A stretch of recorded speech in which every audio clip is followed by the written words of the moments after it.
ఏది అయినా ఆచి చికెన్ మసాలా. పశ్చిమాసియా మళ్లీ రణరంగమైంది. హర్ముజ్ జలసంధి సమీపంలో అమెరికా అపాచీ హెలికాప్టర్ ను ఇరాన్ కూల్చివేయడంతో దాడులు ప్రతిదాడులతో పర్షియన్ గల్ఫ్ ప్రాంతం అట్టుడుకుతోంది.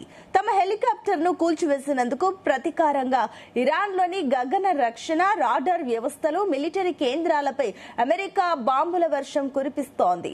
దాదాపు 20 చోట్ల దాడులు నిర్వహించింది. జాస్క్, బందర్ అబ్బాస్ పోర్ట్, కేష్మ్ ద్వీపంలో పేలుల శబ్దాలు వినిపించాయని ఇరాన్ కు చెందిన టాస్నిమ్ న్యూస్ ఏజెన్సీ తెలిపింది.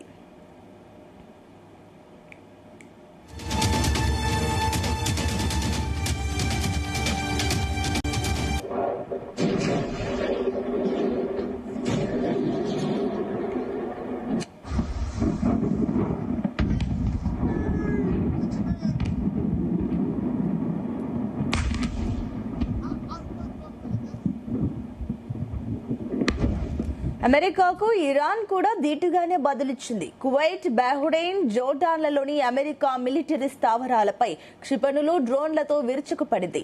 పర్షియన్ గల్ఫ్ కు దూరంగా ఇజ్రాయెల్తో సరిహద్దుల జోర్డాన్ ను తాజా ఘర్షణలో ఇరాన్ లక్ష్యంగా ఎంచుకోవడం గమనార్హం.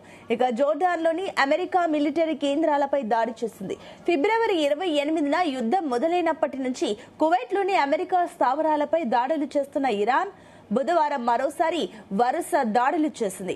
ఆ దేశంలోని అమెరికాకు చెందిన ఆల్ ఉదీద్ ఎయిర్ బేస్ పై క్షిపణులు ప్రయోగించింది. వీటిని తమ గగన రక్షణ వ్యవస్థ మధ్యలోనే అడ్డుకొని కూల్చివేసినట్లు కువైట్ సైన్యం ప్రకటించింది. ఇక బహ్రెయిన్ లోని అమెరికా సైనిక స్థావరం 5th ఫ్లీట్లపై కూడా ఇరాన్ దాడి చేసింది. అయితే ఇరాన్ దాడిలో ఏ మేరకు నష్టం వాటిల్లిందన్నది తెలియరాలేదు.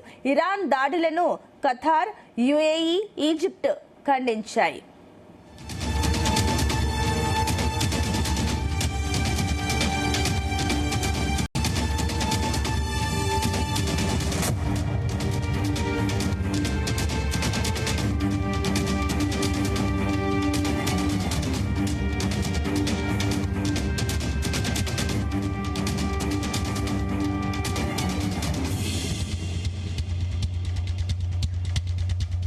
అమెరికా హెలికాప్టర్ కూల్చివేతను ఇరాన్ సమర్థించుకుంది.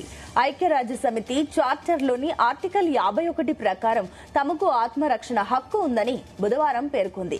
అమెరికన్లు సురక్షితంగా ఉండాలంటే పశ్చిమాసియా ప్రాంతాన్ని వదిలి వెళ్లాల్సిందే అని ఇరాన్ విదేశాంగ మంత్రి అబ్బాస్ అరాగ్చి హెచ్చరించారు. అమెరికా అధ్యక్షుడు కూడా కఠిన హెచ్చరికలే జారీ చేశారు. ఇరాన్ దుందుడుకు చర్యలతో పరిస్థితి సంక్లిష్టంగా మారుతోందని విమర్శించారు. చర్చలకు ఇరాన్ చాలా సమయం తీసుకుందని, ఇక ఆ దేశం తగిన మూల్యం చెల్లించుకుంటుందని హెచ్చరించారు. దీంతో యుద్ధం మళ్లీ భీకరంగా మారుతుందేమోనని భయాందోళనలు వ్యక్తమవుతున్నాయి.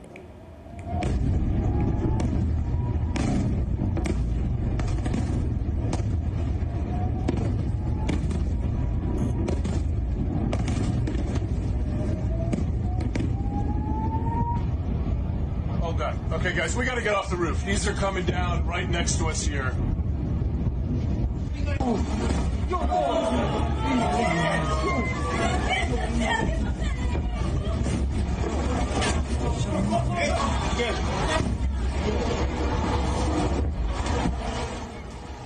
పశ్చిమాసియాలో మరోసారి ఉద్రిక్తతలు చెలరేగిన వేళ అమెరికా అధ్యక్షుడు డొనాల్డ్ ట్రంప్ కీలక వ్యాఖ్యలు చేశారు. ఒప్పందం కుదుర్చుకునేందుకు ఇరాన్ చాలా ఎక్కువ సమయం తీసుకుంటోందని అన్నారు. ఇప్పుడు అందుకు ఇరాన్ మూల్యం చెల్లించుకోవాల్సి వస్తుందని హెచ్చరించారు. ట్రంప్ తన సోషల్ మీడియా ప్లాట్ఫామ్ ట్రూత్ సోషల్లో ఈ కమెంట్స్ చేశారు.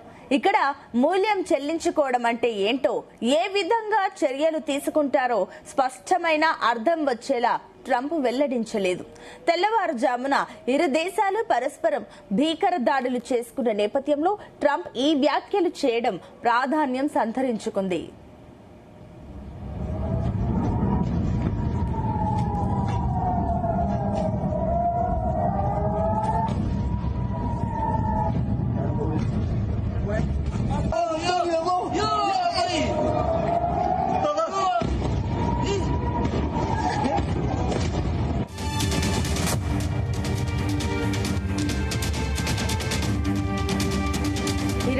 ట్రంప్ హెచ్చరికలు పంపారు.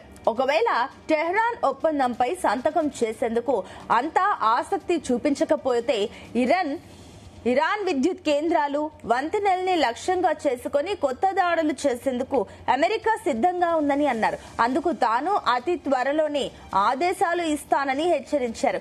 అమెరికాతో సంప్రదింపుల అనంతరం ఒప్పందాన్ని ఖరారు చేసే ప్రయత్నంలో భాగంగా ఖతార్ నుంచి ఒక చర్చల బృందం బుధవారం ఉదయం టెహ్రాన్ కు వెళ్లిందని తెలుస్తోంది. ఇదే సమయంలో ట్రంప్ పై వ్యాఖ్యలు చేయడం చర్చనీయాంశమైంది. ఎట్టకేలకు ఇరాన్ ఒప్పందంపై సంతకం చేసేందుకు ట్రంప్ తీవ్ర ఒత్తిడి చేస్తున్నట్లు దీనిని బట్టి అర్థమవుతోంది.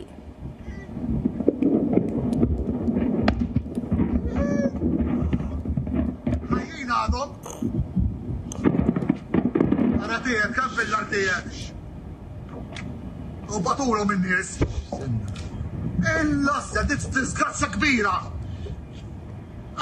Aħbar kemm ċara. Ommi ma ċempillalti jek il-mara, ħadha jdilha, ħadha bifet. Ejlaw fil-nofs raħum daħek tara.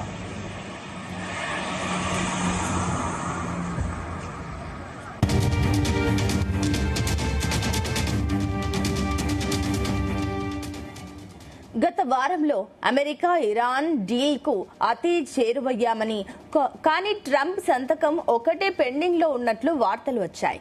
అయితే ఈలోపే మళ్లీ ఉద్రిక్తతలు చెలరేగాయి. తొలుత ఇజ్రాయెల్ లెబనాన్ పై విరుచుకుపడగా తర్వాత ఇరాన్ ప్రతిదాడులు చేసింది. ఈ విషయంలో ఇజ్రాయెల్ ప్రధాని బెంజమిన్ నెతన్యాహును కూడా ట్రంప్ హెచ్చరించారు. దాడులు చేయొద్దని కోరారు. కానీ ఈ వారం అమెరికానే దాడులు చేస్తోంది. ఏప్రిల్ 2వ వారంలో అమెరికా ఇరాన్ మధ్య కుదిరిన తాత్కాలిక కాల్పుల విరమణ ఒప్పందంతో గత 2 నెలలుగా పశ్చిమాసియాలో చెదురుమెదురు ఘటనలు మినహా పెద్దగా ఘర్షణలు చోటు చేసుకోలేదు.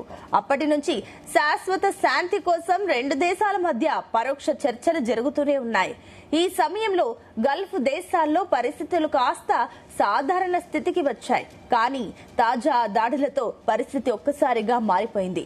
పర్యాటకం, పౌర విమానయాన రంగాలు తీవ్రంగా దెబ్బతినే పరిస్థితి వచ్చింది.